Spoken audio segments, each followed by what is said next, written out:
are 4 things that need to stay in 2023 and not be grandfathered into 2024. They just need to stay in the past. They're affecting everyone's ability to be able to garden. Number 1, the compost, pure compost way of gardening. It needs to stop. I have said this for years. I initially said this when I was like a baby YouTuber.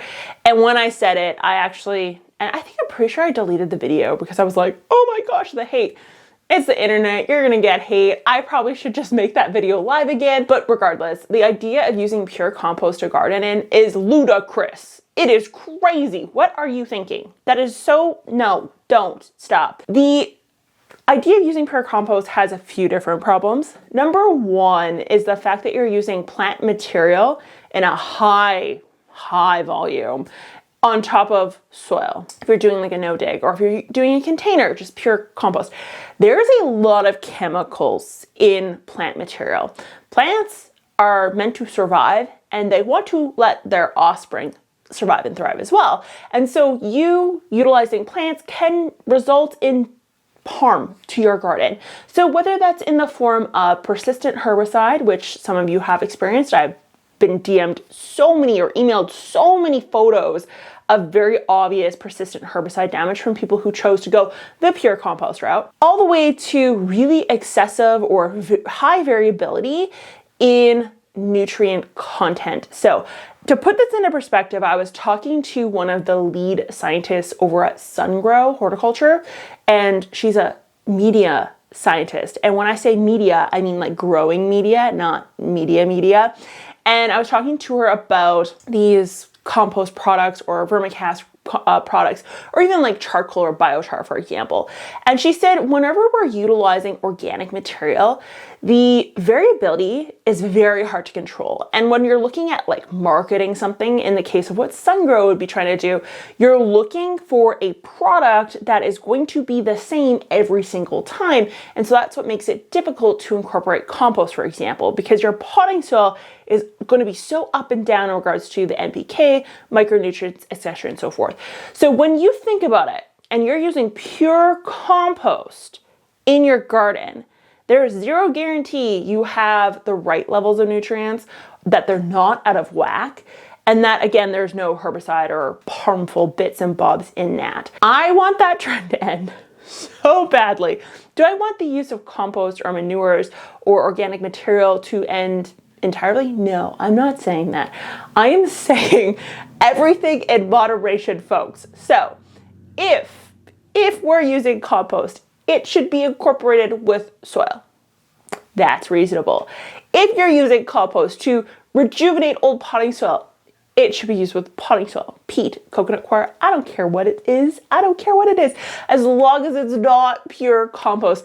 I think there'd be so many problems solved, whether it's blossom and rot, because the pH of compost, highly variable, all the way to pest problems, because not all compost is properly heated and decomposed. Regardless, there's so many different problems that I see arise from the pure compost setups that would be completely alleviated or resolved if we just used it in moderation. This doesn't even include the potential volatilization, or the potential leaching of said nutrients from the compost material. So that trend, please just park it in 2023. It's been going for a while, but like let's park it in 2023. It's probably not going to get parked, but one day someone will listen to me and they'll be like, guess what? A big influencer out there is going to be like, guess what? I chose to only put 1 or 2 inches of compost on my soil, and miracles happen. I had the first year without blossom end rot, little to no powdery mildew. I had great soil pH. My plants were just shining and doing their best yields ever. And I'd be like, yes, because you used compost in moderation. You didn't put a ton of it on. So that one, please leave it in the past. Number 2, this one is related to soil as well. And it is the trend of calling soil that isn't planted dirt. That drives me nuts. What you're saying whenever that phrase exits your mouth, what you're saying is that there's zero life force in that soil and it's completely dead. That is false. It's not real. That's not a thing. Can the soil be deprived of moisture and therefore difficult to grow things? Yes. Yes, that is possible. Can the soil be deprived of organic material and therefore not be able to capture and hold water? Sure, fine. Can a soil be in a high traffic area where it just can't grow much because it's in a high traffic area and all the roots always get ripped out? Yes, that is possible. Is there such thing as dead soil? No. I can guarantee you, if you take soil that is dirt, as a lot of people like to call it, and you put it under a microscope, you'd be shocked how much is alive and well in said soil. Yeah, because it's all soil. There's no such thing as a yard that can't grow something. And people try to sell books and podcasts and YouTube channels to people saying, listen, you got a clay soil, it's dirt. You got a sandy soil, it's dirt. It's not. You can grow. You can grow something on anything. It is totally possible. There's no such thing as dirt. All soil is redeemable. All of it can be reclaimed to grow. We just have to make some slight adjustments. And that can include hard-packed clay soil, sandy soil, high traffic soil, like areas, dirt, whatever. That trend of calling soil dirt is done. It's not a thing. Even gravel. Gravel's not dirt. It's alive. You just gotta change some stuff up. Yeah, so that's one trend. 2023, the dirt trend. Park it. Everything is soil. Everything is savable. The world is not ending. I promise you. We just gotta fine tune some things a little bit. So, and I'll do some more videos on that because that is one trend I'm just like, no, thanks, please. It's done. Trend number 3, the no-till crew. So let me explain myself before you go off on me. I am big on I want you to garden and I don't care how you do it. So if you rototill, rototill. If you no dig, no dig. I don't care. I will help you regardless. However, the no-till crew, you absolutely must stop saying you are no-till when you dig and you pitchfork and you use that U-bar freaking thing where you pull and you stamp. You're tilling. By definition, you are tilling. Are you low-till? Yes, you are a low-till gardener, but you are not a no-till. And the problem with telling people, hey, I'm no-till, and then they say like, oh, that means I don't dig.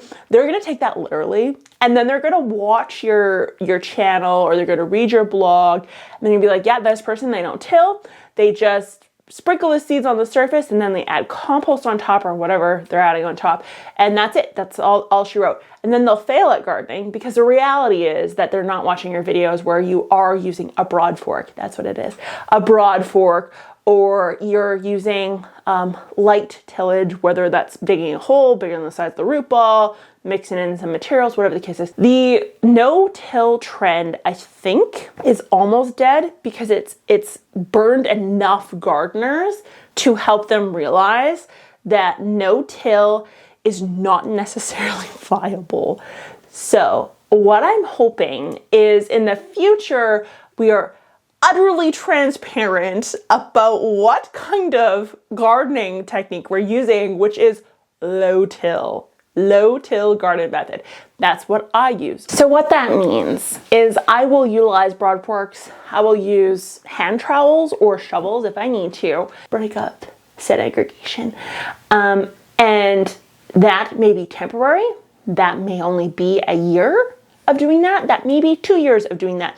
It's just long enough till we can get enough organic material in that we can stop aggregation to a point, particularly in that first 1 to 2 inches of soil. It'll make your life easier. So that is, there are times to use tillage. There's times to use full-blown tillage. Don't get me wrong. There are times where someone will send me a photo of like their soil profile, what they're dealing with, which by the way, if you guys ever want to do that, please do. Instagram, email, whatever the case is. Facebook, there's a Facebook group. You can post on there. Everyone will give you kind of their opinion. It's a very friendly group. There's no one nasty in it. It's private too. So if you join, you have to be accepted. I don't just let anyone in that.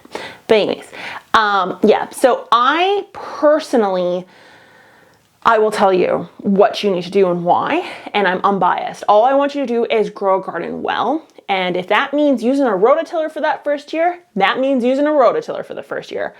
I am not trying to get in with any particular crowd on the gardening world. So yeah, the no-till crew, park it in 2023. Call yourselves low-till, because that's more truthful. And then on the other end of things, just, you know, if someone tells you, I think you should till, you should just look into it and see, baby. Just one time till, if that's needed. And I've done videos. Kevin's a great example of someone who tilled their garden, who went no till, no dig, classic Charles Dowding style. Didn't work out for him, and he ended up tilling. And I did a whole commentary video on that because it made sense for him. Okay, the last trend that needs to stay in 2023, because I think, okay, it's the copper trend. And like, I know there's people who are gonna be like, how dare you? I did a video on the copper trend and kind of broke it apart a little bit. There is a group of people, scientists included, that think, you know, copper works, and there's studies that show copper has some wonderful benefits, from disease control, pest control, fertilizer utilization, less water even utilization, that sort of thing. I'm not saying it doesn't work. What I am saying is the way we are, the amount of faith we're placing in copper to save us from our bad gardening habits, whether that's how we fertilize or adding too much compost or how we water, whatever the case is, it's misconstrued.